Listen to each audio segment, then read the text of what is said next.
কয়েকটা কথা আমাদের এই নির্বাচনে ছড়ে দেওয়া হয়েছে। তার মধ্যে একটা কথা হচ্ছে, বাংলা তার মেয়েকে চায়। আমি বলবো, বাঁকুড়া কি চায়, তার মেয়েকে চায় কিনা? বাঁকুড়া তো ত্রিমুখী প্রতিদ্বন্দ্বিতা হচ্ছে, যা অবস্থা। অনেকজন আছে, কিন্তু মূলত তিনটে প্রার্থীর নাম ঘোরাফেরা করছে।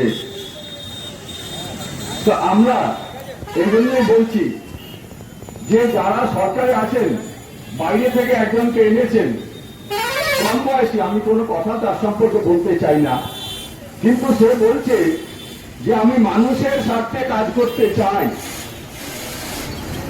আর বাঁকুড়ার মেয়ে রাজারানী ব্যানার্জি 20 বছর ধরে এক নাগারে ভোটে জিতেছে, একটা ওয়ার্ডে কোনদিন পরাজিত হয়নি, কোন কালিমা লিপ্ত তাকে হতে হয়নি।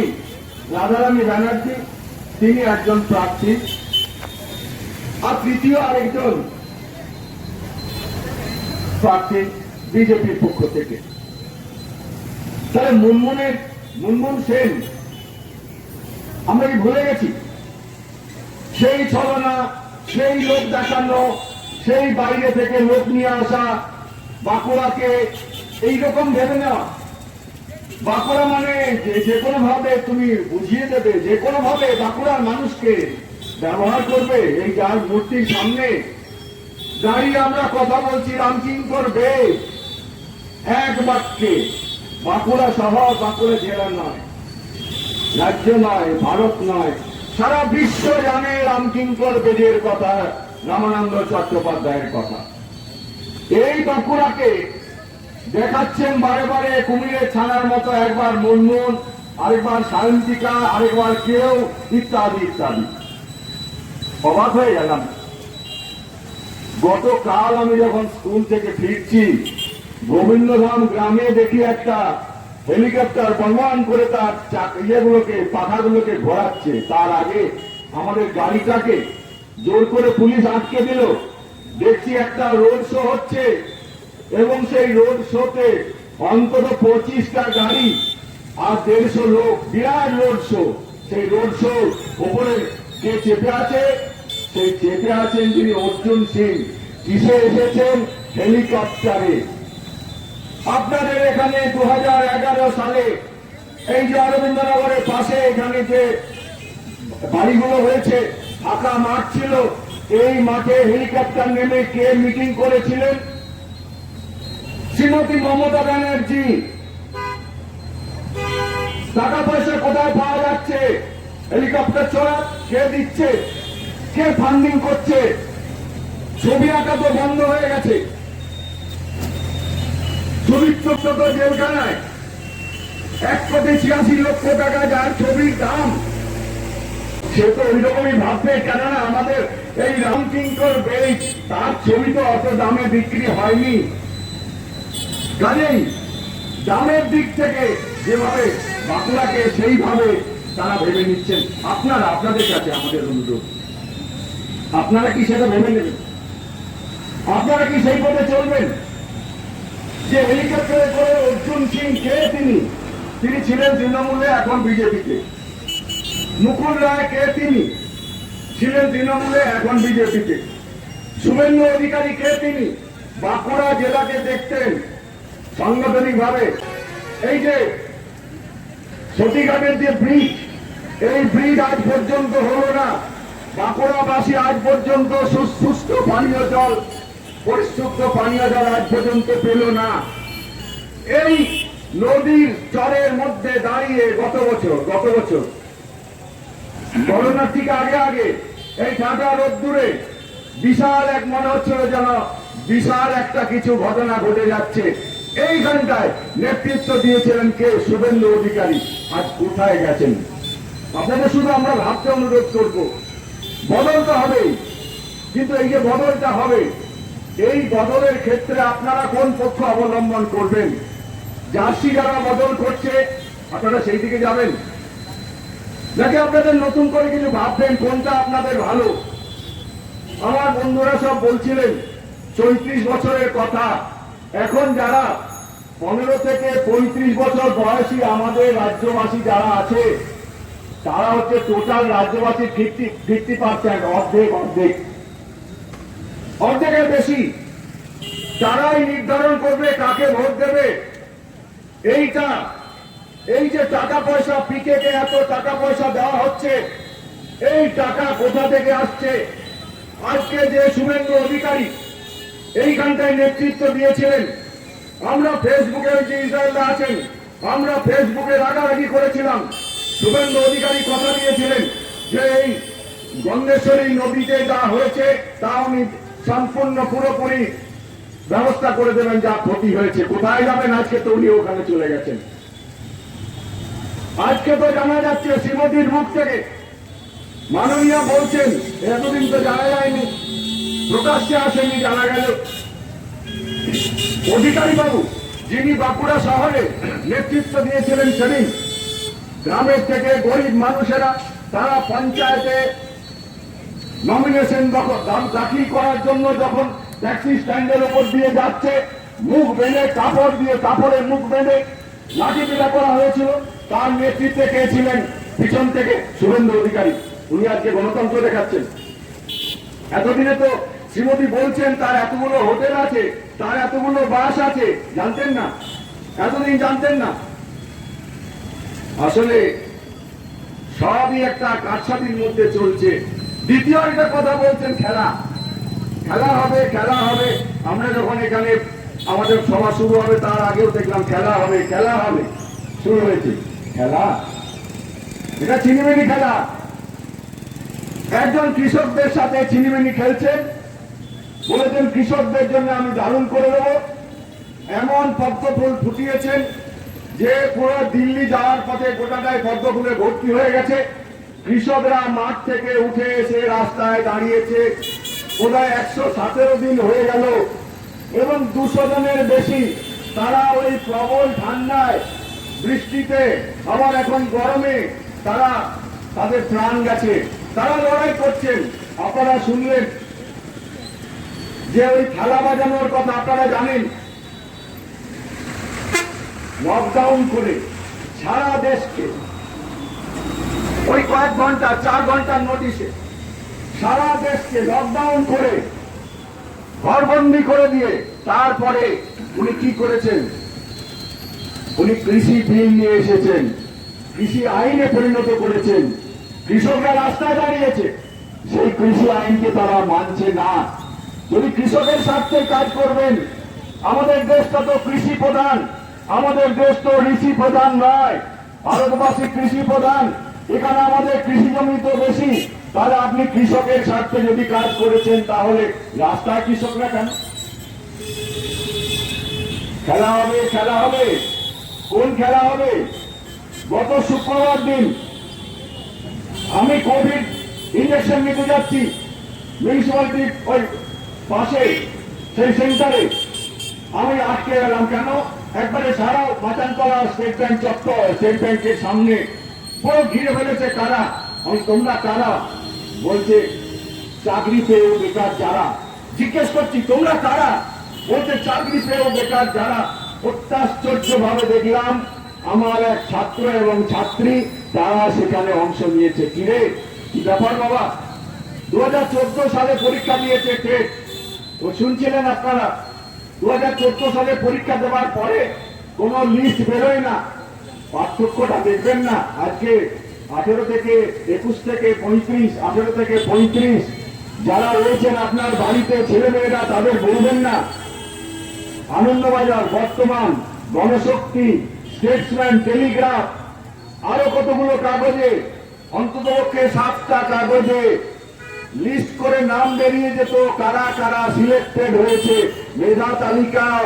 SMS করে চাকরি দিত না, SMS করে চাকরি আসতো না।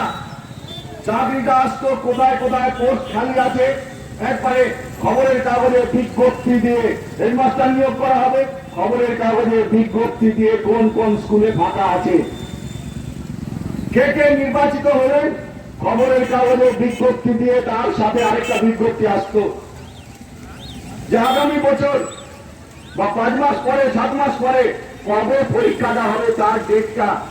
সুনীল বুক স্টল থেকে প্রত্যেকটা বুক স্টলে ভিড় হয়ে যেত, যারা কর্মপ্রার্থী তাদের ভিড় হয়ে যেত এবং ওখান থেকে তারা বই কিনতেন, তারা পরীক্ষা দিতেন, মাস্টারমশাইদের কাছ থেকে ট্রেনিং নিতেন, কোচিং নিতেন। ডিস্ট্রিক্ট লাইব্রেরিতে কোচিং হতো। স্বপন ঘোষ মারা গেছেন, আমাদের সদ্য লাইব্রেরিয়ান সেই সময় ব্যবস্থা করেছিলেন এবং তার ভিত্তিতে তারা মেধার পরীক্ষাটা হতো। এবং সেখানে আমি দেখেছি চায়ের দোকানে কাজ ধরছেন, তার ছেলেও স্কুল মাস্টারি পেয়েছেন। গায়ে লাঙ্গল ফেলছেন, ক্ষেত মজুরের কাজ করেন, কোদাল চালান, তার ছেলেও স্কুলে টিচার হয়েছেন। অত্যন্ত গরিবেশ্য গরিব তার ছেলেরা টিচার হয়েছেন। এখন কিভাবে হচ্ছে, কিভাবে হচ্ছে?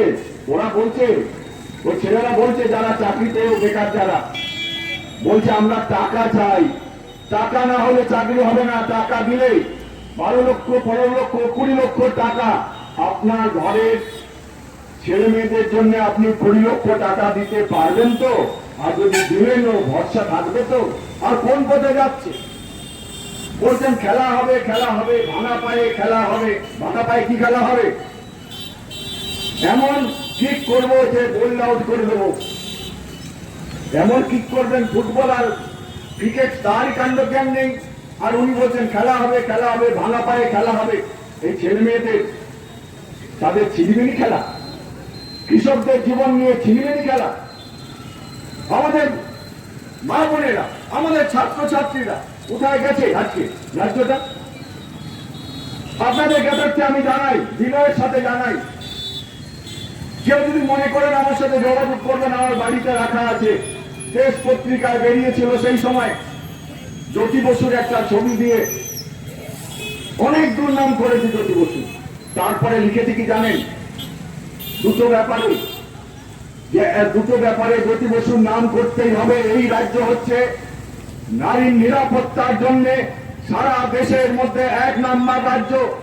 এই রাজ্য হচ্ছে সাম্প্রদায়িক সম্প্রীতির জন্য সারা দেশের মধ্যে 1 নম্বর রাজ্য। নারীর নিরাপত্তার জন্য যেমন 1 নম্বর রাজ্য, সাম্প্রদায়িক সম্প্রীতির ক্ষেত্রে 1 নম্বর রাজ্য। যখন সিঙ্গুরের কারখানাটা নষ্ট করে দেওয়া হলো, হেরে গেল, তখন এখানকার যুবরা বলেছিল এই হাটটা বুদ্ধদেব ভট্টাচার্যের হাট নয়, এই হাটটা হচ্ছে বাংলার যুব সম্প্রদায়ের হাট। সিঙ্গুর ভেঙেছে, একটাও কারখানা আসেনি, যাদেরকে নিয়ে ওরা বাইরে ঘুরে ফুর্তি করতে গেছে, সেখান থেকে ফিরে এসেছে। একবারে আটক হয়েছে বিমানবন্দরে, বিমানবন্দর থেকে বেরোতে পারছে না, এমন এমন লোকজনকে তারা নিয়ে গেছেন। অ্যারেস্ট করা হয়েছে। চোর, দুর্নীতিগ্রস্ত, দাগাবাজ, লম্পট, বালি চোর, কাঠ চোর, মাটি চোর, সমস্ত কিছু চোর, তাদের রাজত্ব আজকে এখানে দাঁড়িয়েছে। মায়েদের সম্মান লিখেছে দেশ পত্রিকায়।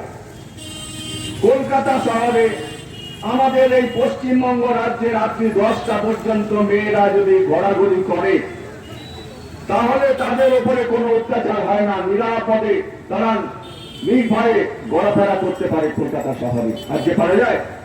পাশের ঘটনা কি হলো? উনি কেন বললেন যে এটা চক্রান্ত? সে মহিলা স্টুডেন্ট তো মারা গেছেন, কি বিচার হলো?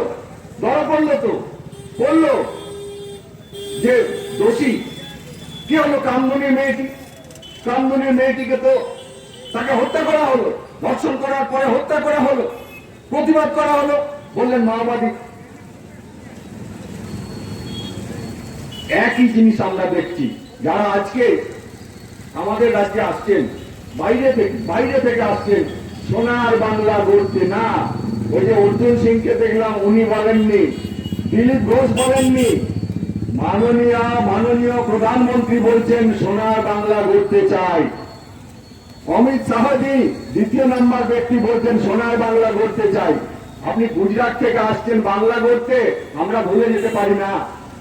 সিঙ্গুরের কারখানাটাকে ধ্বংস করার জন্য যে ওই 27 দিন ধরে যে আন্দোলন চালিয়েছিলেন, পুরো রাস্তাকে অবরুদ্ধ করেছিলেন, সেই রাস্তায় অবরুদ্ধ করে যে সিঙ্গুরের কারখানাকে এখান থেকে তুলে নিয়ে যাওয়া হলো, সেই কারখানা কোথায় গেল? কোথায় গেল? কে নিয়ে গেলেন? এই নরেন্দ্র মোদী সাহেব উনি ছিলেন ওখানকার মুখ্যমন্ত্রী, সিঙ্গুরের কারখানাকে ওখানে তিনি তুলে নিয়ে গেলেন। তাই যদি হলেন বাংলা যদি ভালোই চাইবেন, তাহলে তখন তো বলতেন ওই মমতাদি, উনি বলছেন আমি বলতে চাই না এইসব কথা, ব্যক্তিগত স্তরে বলা উচিত নয়, কিন্তু আমার নিজের খুব খারাপ লাগে, আপনাদের লাগতে পারে। দিদি দিদি, আরে আমার মুখ্যমন্ত্রীর বয়স কত আর আপনার বয়স কত? আপনার দিদি, এই নাটক সব জায়গায়, উনি বলবেন খেলা আর উনি বলবেন খেলায় নাটক, বাংলা পায়ে খেলা আর উনি বলবেন সোনার বাংলা, এই নাটক। আমরা জানতে চাই আপনার কাছে সুনির্দিষ্ট ভাবে আসামটাকে কেমন করে গড়েছেন, ত্রিপুরাকে কেমন করে গড়েছেন, গুজরাটকে কেমন করেছেন, উত্তরপ্রদেশে কেমন গড়েছেন। এই কথা না জেনে পাচ্ছি না বলতে। আমার আজকে এই সময় মনে পড়ছে মধ্যম গ্রামের সেই ট্যাক্সি চালকের মেয়েটির কথা, করে তার বডিটাকে রাতের বেলায় পুলিশ যেমন চিন্তাই করছে, এই দালার রাজত্বে, যোগীজির রাজত্বে যিনি এসে এখানে নানান রকমের বাক্য ঝরাচ্ছেন, সেই যোগীজির রাজত্বে হাতরাসে আর বেশি দিন না। এই কয়েক মাস আগের ঘটনা, মাঠে গেছিল মায়ের সাথে, সেই মাঠে যাওয়ার পথে যে কিশোরীকে তাকে ধর্ষণ করা হলো, তাকে আমাদের মধ্যম গ্রামের ওই মেয়েটিকে, ট্যাক্সি চালকের মেয়েটিকে যেমন পুলিশ চিন্তাই করেছিল, ঠিক তেমনি করে যোগীজির রাজত্বে এই সোনার উত্তরপ্রদেশে, সেইখানে এই যে আসছেন যারা উত্তরপ্রদেশকে সোনা দিয়ে কেমন বলেছেন, সেই রাজত্বে একটি মেয়ের সব দেহটাকে সেটাকে হাতরাসে নিয়ে গিয়ে জ্বালিয়ে দিলেন। পুলিশ কাউকে যেতে দেয়নি, কাউকে যেতে দেয়নি, রাতের বেলায় পুলিশ জ্বালিয়ে দিল। আরেকটি ঘটনার কথা আপনাদের বলতে চাই, যারা সোনার বাংলা বলবেন বলছেন, আমাদের বিনীতভাবে একজন শিক্ষক হিসাবে আপনাদের কাছে আমাদের অনুরোধ যে আপনারা বিবেচনা করবেন, উন্নাওতে সেই মেয়েটিকে ধর্ষণ করার পরে সেই মেয়েটির উপরে যে কাণ্ড করা হয়েছিল, বাবাকে থানায় নিয়ে এসে পিটিয়ে হত্যা করা হয়েছে। শুধু তাই না, জেলখানাতে তার পরিবারের লোককে জেলে ঢোকানো হয়েছে। এই মোদিজি যোগীজি যিনি আছেন তারা করেছেন। এবং যখন তারা জেলখানায় যাচ্ছে, জেলখানাতে দেখা করতে যাচ্ছে, তাদের গাড়ি করে পিষ্ট করে দেওয়া, বড় যে সমস্ত গাড়িগুলো বড় বড় ট্রাক থাকে, গাড়িতে করে পিষ্ট করে মেরে দেওয়ার চেষ্টা হয়। তার কাকিমা সহ আরেকজন মহিলা রাস্তায় মারা যান এবং সে এবং তার আইনজীবী তাদেরকে হাসপাতালে নিয়ে যাওয়া হয়। এই তো রাজত্ব। আপনি ত্রিপুরাতে যান, এখানে এমন একটা কথাই হয়ে গেছে, ভোটের সময় গুলি, শিক্ষক চাইলে গুলি, ঠিক সেই রকম আরেকটা কথা হয়েছে, সাইকেল চাইলে সবুজ সাথী আর কাজ চাইলেই পেটে রাখি। আমাদের শুনেছেন, আপনারা জানেন যে মইদুল মির্জাকে কিভাবে হত্যা করা হয়েছে প্রত্যেকটি জায়গাতে।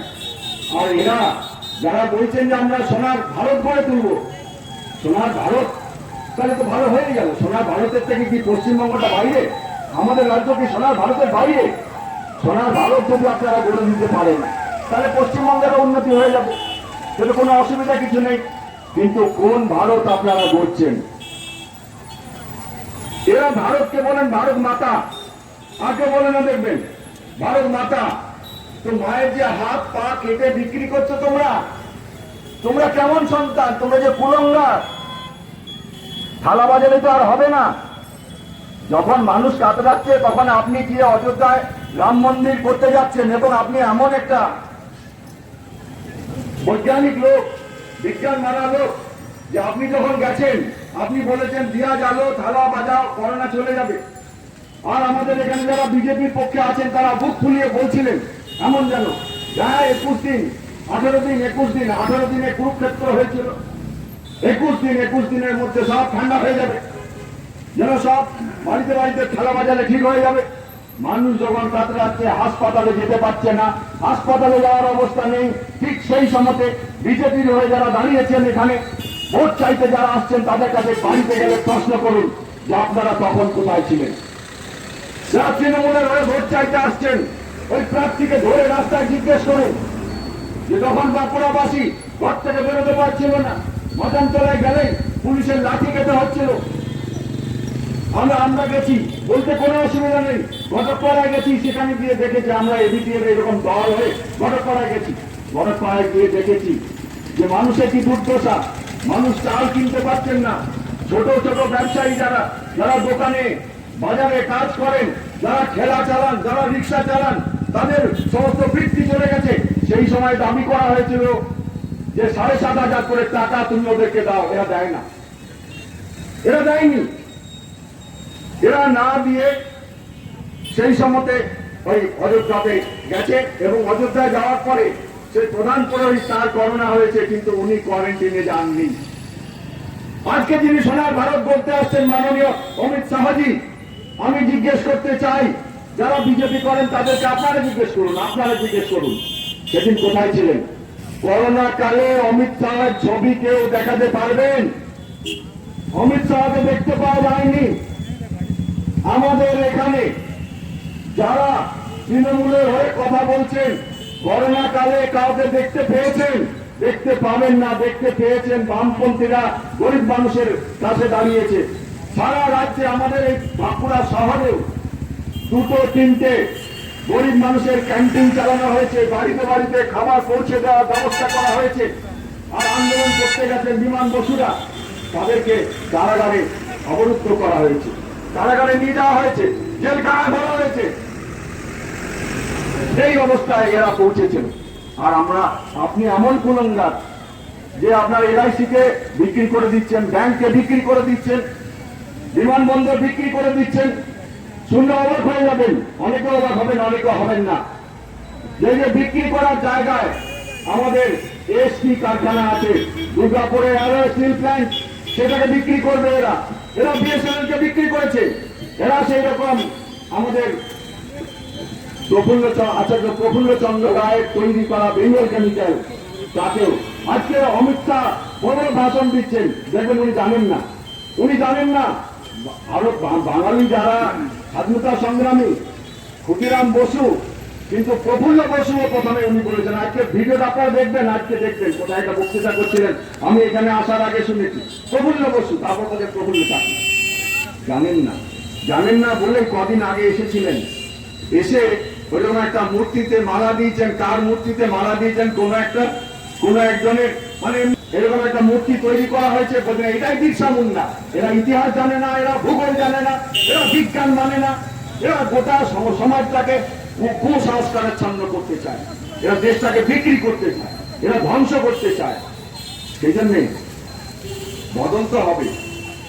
এই বদলটা কাদের পক্ষে নিয়ে যাবেন? যারা ইশতেহার প্রকাশ করছেন বাংলায় না, হিন্দিতে, যারা ইশতেহার প্রকাশ করছেন, বাঙালি কোনো কারোর হাতে নেই, প্রকাশ করছেন কে? অমিত শাহজি। উনি যেন এখানের মুখ্যমন্ত্রী হতে আসছেন, আর আরেকজন স্বরাষ্ট্রমন্ত্রী হতে আসছেন, বাইরে থেকে এসে এখানে ইশতেহার প্রকাশ করছেন। এইভাবে চলতে পারে না। আপনাদের কাছে সেই জন্য আমরা জানাতে চাই যে আজকের দিনে পরিষ্কার ভাবে আপনাকে দেখতে হবে যে যারা বলছেন সোনার বাংলা গড়বো, চাকরি দেবো, নানা রকম করে, তার চাকরিটা দেবেন কোথায়? রেলকে বিক্রি করে দেবেন, কোথায় চাকরি হবে?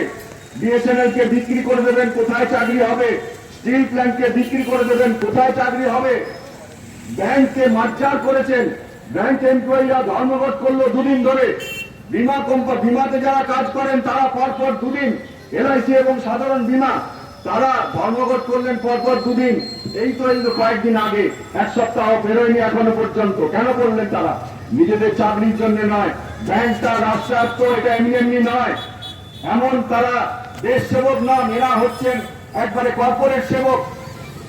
সর্বশেষে আপনাদের এই কথাটা জানাতে চাই আমরা যে মানুষের স্বার্থে যদি কাজ করতে চান তাহলে তো দেশের স্বার্থে কাজ করতে পারতেন।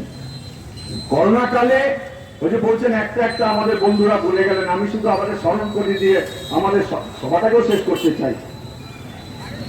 এক হচ্ছে ক্ষমতায় আসার আগে 15 লক্ষ করে টাকা ব্যাংকে অ্যাকাউন্টে ঢুকে যাবে, কারণ ঢুকেছে, ভোট দেবেন। বললেন যে নোটবন্দি করে দিচ্ছি, নোটবন্দি করলে পরে সব সন্ত্রাসবাদ দখল হয়ে যাবে, হাতের মধ্যে সব চলে আসবে, জাল নোট বন্ধ হয়ে যাবে। করে কত মানুষের প্রাণ গেছে, 1,20,00,000 মানুষের কর্মসংস্থান গেছে, কাজ হারিয়েছেন। আর এই করোনা কালে যা করতে বলা হয়েছিল তা না করার জন্য করোনা কালে কাজ গেছে, 15 কোটি মানুষের কাজ গেছে। কল কারখানা সমস্ত বন্ধ হয়েছে, অর্থনীতিটা বসে গেছে। কিভাবে ঘুরে দাঁড়াবেন? সেই দাঁড়ানোর কোনো জায়গা নেই। ত্রিপুরাতে যখন শিক্ষক চাইছেন, এখানে যখন গুলি করা হচ্ছে চারিদিকে, মাননীয় মুখ্যমন্ত্রী বলছেন যে আমি সাঁওতালদের জন্য দারুণ কাজ করছি জঙ্গলমহলের জন্য। আর জঙ্গলমহলের জন্য বাসুদেব আচার্য যে রেলপথটা তৈরি করার জন্য ব্যবস্থা করেছিলেন ছাতনা থেকে মুকুটমণিপুর, মাননীয় মুখ্যমন্ত্রী রেলমন্ত্রী হওয়ার পরে মুকুল রায় যিনি মন্ত্রী, দীনেশ ত্রিবেদী তিনিও রেলমন্ত্রী, বিজেপিতে গেছেন।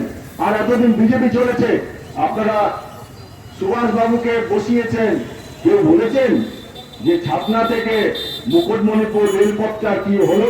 কেউ বলছেন এরা যে বাঁকুড়া থেকে রানীগঞ্জ রেলপথের কি হলো? বলবেন না, বলতে পারবেন না। কেন বলতে পারবেন না জানেন? পারবেন না কারণ রেলটা আর ভারত সরকারের থাকবেই না, রেলটাকে ওরা বিক্রি করে দেবেন। তাহলে এখন আপনাদের সামনে বিকল্পটা কি, আমাদের সামনে বিকল্পটা কি, যেটা দিয়ে আমি শুরু করেছিলাম? বিকল্পটা হচ্ছে মোর্চা। এই মোর্চাকে সরকারে বসাতে হবে। বেকারদের কাজ চাইতে গেলে, বেকারদের কাজের জন্য, আমাদের মা বোনদের সম্মানের জন্য মোর্চাকে বসাতে হবে। আবার সিঙ্গুরের মতন কলকারখানা স্থাপন করতে গেলে, কেননা মানুষের হাতে পয়সা এসেছিল, মানুষের হাতে পয়সা এসেছিল বলেই আমাদের কলকারখানা করার জন্য টাটা কোম্পানি ছুটে এসেছিল। আজকে কেউ আসছে না, তার কারণ হচ্ছে মানুষের হাতে পয়সা বলে শুধু নয়, আজকে আসছে না এই কারণে যে সব জায়গায় কাট মানি। উনি আজকে সৃষ্টি করেছেন, ওই স্টারে লিখেছেন পকেট মানি। কাট মানিটা পকেট মানি, কাট মানিটা পকেট মানি। আমার ছেলে মেয়েরা, বাঙালি বাংলার ছেলে মেয়েরা শুনে রাখুন দিদিমণি, পকেট মানি চায় না। ক্লাবকে টাকা দিয়ে মদ খাইয়ে নস্যাৎ করার পরিকল্পনা ওই ক্লাবের ছেলেরাই আপনাকে বাতিল করবে, এই নির্বাচনে আপনাকে শুইয়ে দেবে। ওই ভাঙা পায়ে খেলা করেন, যেমন পঞ্চায়েতকে নষ্ট করেছিলেন, সেই রকম নষ্ট করতে আজ পশ্চিমবঙ্গবাসী দেবে না। বামপন্থীরা আসলে পরে আবার কলকারখানা যেমন হবে তেমনি আবার এসএসসি হবে। ওনারা ইস্তারের মধ্যে রেখেছেন, আমরা পড়েছি যে 3 মাসের মধ্যে আবার এসএসসি হয়ে বলছিলেন পরেশবাবু যে আঞ্চলিক দপ্তর আবার চালু হবে, আবার এসএসসি পরীক্ষা হবে, আবার শিক্ষক নিয়োগ হবে। একজন সন্তান সে পড়াশোনা করার পরে তাকে কি চাকরি দিচ্ছেন আপনি? Civic volunteer. তাকে কি চাকরি দিচ্ছেন আপনি? কিছুই না। বলছেন যে 500 টাকা নিয়ে যাও, 1000 টাকা নিয়ে যাও, তোমার বাবাকে এই টাকা দিচ্ছি। টাকা চাই না, সাইকেল সাথী চাই না, সাইকেল চাই না।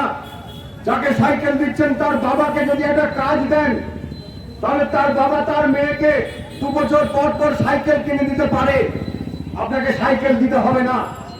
আমার বেকার ছেলে মেয়েদেরকে, যাদেরকে আপনি টাকা দিয়ে মাথাগুলো কিনতে চাইছেন, তারা টাকা চায় না, তারা কাজ চায়। এই পশ্চিমবঙ্গবাসী কাজ চায়।